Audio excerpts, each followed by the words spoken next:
नमस्कार बंधुरा पिंकी रान्नाघर एंड ब्लगे आपनादेर सकलके स्वागत जानिए आज के रान्ना बान्ना शुरू करब। तो राते रान्ना करब खासिर चर्बी दिए घुगनी तार साथे थाकबे फुलको फुलको रुटी।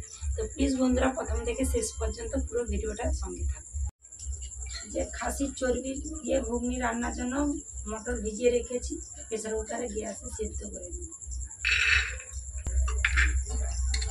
जे सकाले भिजिए रेखेछिलाम जले और एदिके मसला पाती आलुओ केटे निয়েছি। मटर ऊपर जल दिएছি अल्प एकटू हलुद और अल्प एकटू लवण दिए सेদ্ধ करे नेब।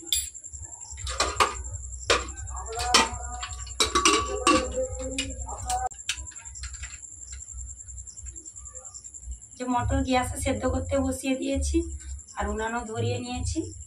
তো আজকে आलू सेদ্ধ করে নি মটরের সাথে। তো আলুগুলো লাল লাল করে ভেজে নেব। যে কড়া গরম হয়ে গেছে কড়াতে দেব সরষের তেল।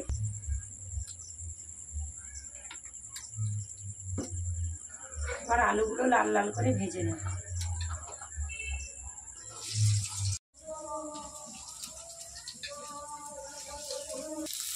আলুর উপর দেব অল্প লবণ আর অল্প একটু হলুদ।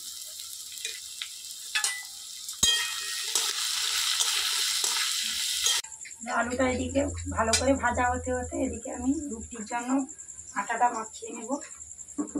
और एखाने खासिर चर्बी निয়েছি तो धुए परिष्कार करे निয়েছি।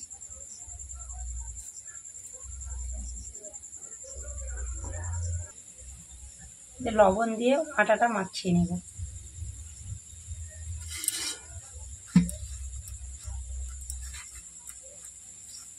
आटार संगे लवणटा भालोभाবে मिशिয়ে নিয়েছি অল্প অল্প জল দিয়ে আটাটা মাখিয়ে নিই।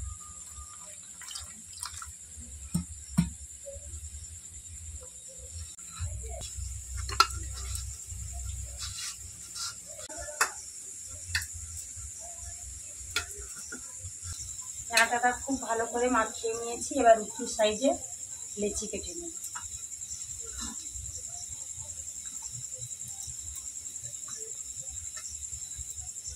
ঠিক আমার আলুতেও খুব ভালোভাবে দাগ লেগে গেছে।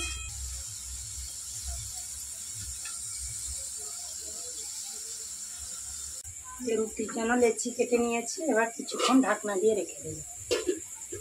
ঢাকনা দিলে রুটিগুলো বেশ ফুলে ভালো। এবার আলুটা তুলে নেব। যে লাল লাল করে আলু ভেজে নিয়েছি। তো এবার আলুগুলো তুলে নিচ্ছি।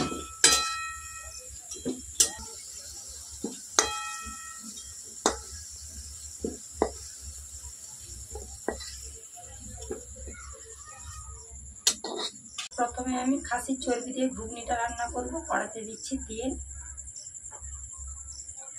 এদিকে মটরটাও সেদ্ধ করে নিয়ে চলে এসেছি।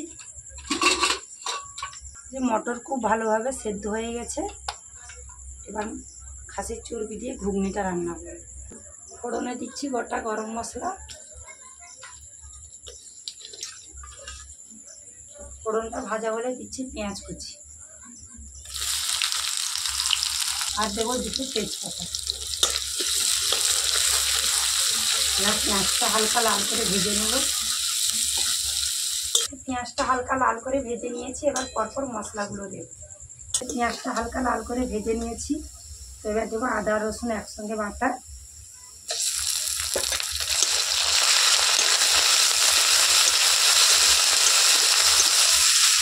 তো এবার দেবো লঙ্কা গুঁড়ো,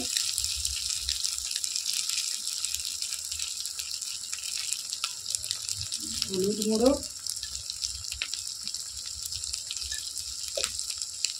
স্বাদ মতো লবণ,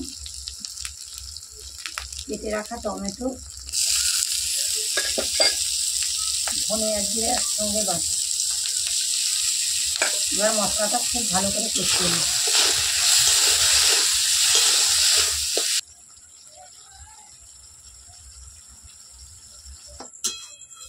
মশলা খুব ভালো করে কষিয়ে নিয়েছি। মশলা থেকে তেল ছেড়ে গেছে। এবার কেটে ধুয়ে রাখা খাসির চর্বি দিয়ে দেব।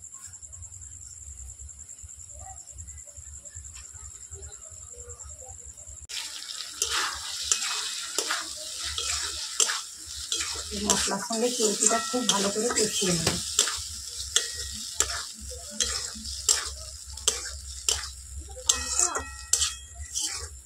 মশলার সঙ্গে চর্বি খুব ভালোভাবে কষিয়ে নিয়েছি। এবার দেবো ভেজে রাখা আলু।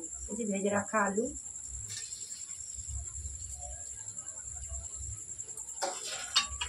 এবার দেবো সেদ্ধ করে রাখা মটর,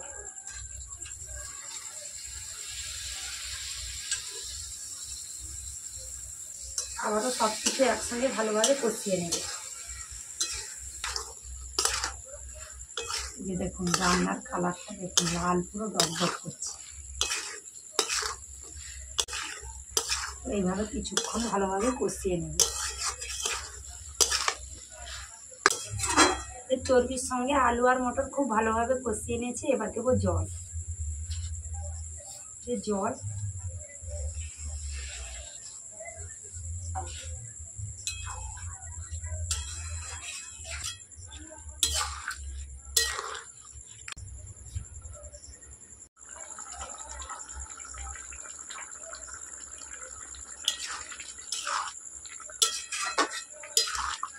খাসির চর্বি দিয়ে ঘুগনি রান্না হয়ে গেল। তো এবার দেবো গরম মশলা বাটা। যে গরম মশলা বাটা দিয়ে নামিয়ে নেব।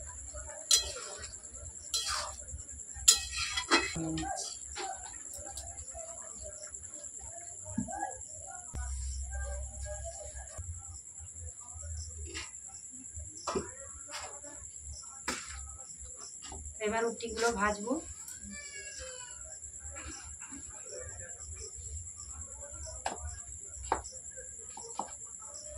আটার গুঁড়ি দিয়ে রুটিটা বেলে নেব।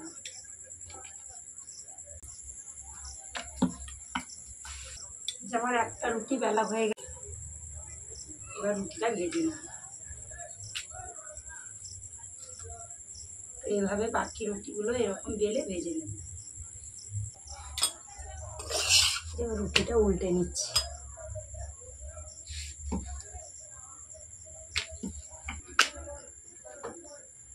যে এইভাবে হাতা দিয়ে চেপে চেপে রুটিগুলো ভেজে নেব।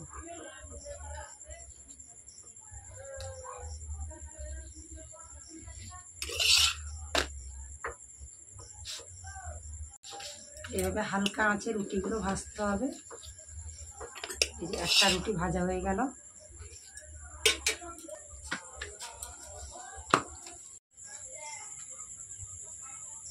রুটি ভাজার সময় যদি উনানে জোরে আঁচ থাকে তাহলে একটা রুটি ফুলবে না, তো পুড়ে এসে পাঁপড় ভাজা হয়ে যাবে।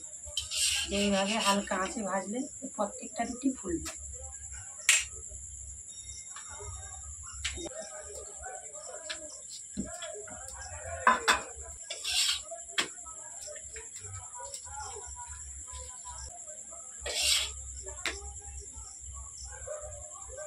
এই রুটিটা ভাজলে রুটি ভাজা শেষ।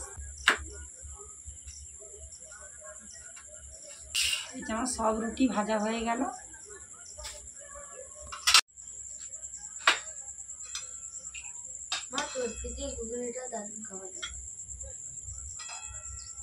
ঘুগনির কালারটা দেখেছিস? এখানে তো আজকে রুটি আর খাসির মাংসের চর্বি দিয়ে রাতে ঘুগনি রান্না করেছি। খাওয়াটা বেশ দারুণ হয়। আর ঘুগনি রান্নাটা দারুণ হয়েছে, ভালো লাগছে। গরম আছে করছি, দিব চর্বি।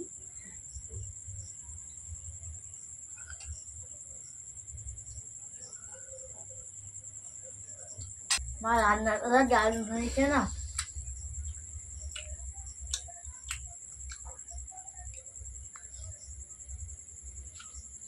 আজকে রান্না দুটো কেমন লাগলো? আপনারা বাড়িতে একবার হলেও এইভাবে রান্না করে খাবেন, খুবই ভালো লাগবে। আর ভালো লাগলে লাইক কমেন্ট শেয়ার করে পাশে থাকবেন। পাশে থাকা বেল আইকনটি অন করবেন। আর অবশ্যই কমেন্ট করে জানাবেন কেমন লাগলো। তো সবাই খুব ভালো থাকবেন, সুস্থ থাকবেন, সাবধানে থাকবেন। দেখা হচ্ছে নতুন কোনো রান্না নিয়ে।